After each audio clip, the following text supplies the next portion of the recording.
e-bike na lithium battery? Paano po magpagawa niyan? Magkano na gasto? Saan pwedeng magpagawa? At kung ano-ano pa ang daming nagtatanong. Kaya ito na nga, sasagutin na natin. Disclaimer lang, this is based on our own personal experience only. First, sinong gumawa ng lithium battery namin?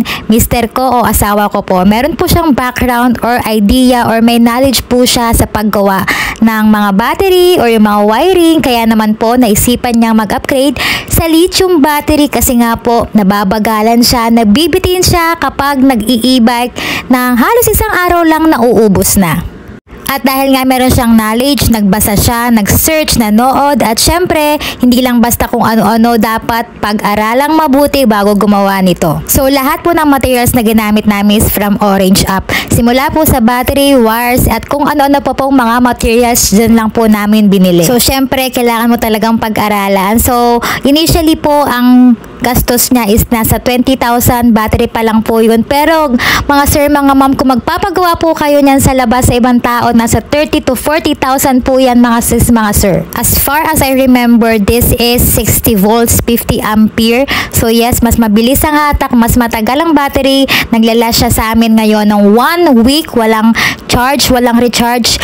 Araw-araw gamit, hatid sundo sa anak ko at kung saan-saan pa. Sobrang laking tulong po talaga. Pero malaki po talaga ang i-invest ninyo para na rin kayong talagang nag-upgrade sa sasakyan. Actually, meron na pong nabibili ngayon na plug and play. Bibili na lang kayo sa online, sa Orange App at kung saan-saan pa. Marami na pong nagkalat pero para sa akin po, mas tipid po talaga kapag kayo yung gumawa. Marami naman po nagsishare ng kanilang experience dyan sa group.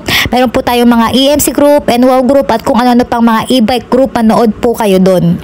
And hindi nga po pala gumagawa ang mga taga-NWOW o kung sino man pong nasa branch kasi po hindi po nila yung forte. Yes, still meron pa ring lifetime service NWOW kapag nag-upgrade kayo. Pero syempre yung warranty as far as I know is void na.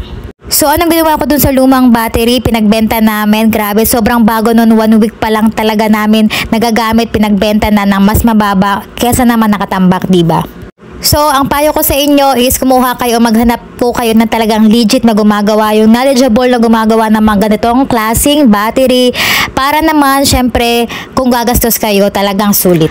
Ganito yung setup niya sa loob mismo ng compartment ng e-bike. O diba, swak na swak. Actually, balak pa namin dagdagan yan para talagang mas mabilis, mas malakas ang hatak, at hindi talaga mabibitin yung battery. O diba, by next time siguro. Ayan, dadagdagan namin yan. Kaya naman sa mga may mga questions pa dyan, comment down below lang. Thank you!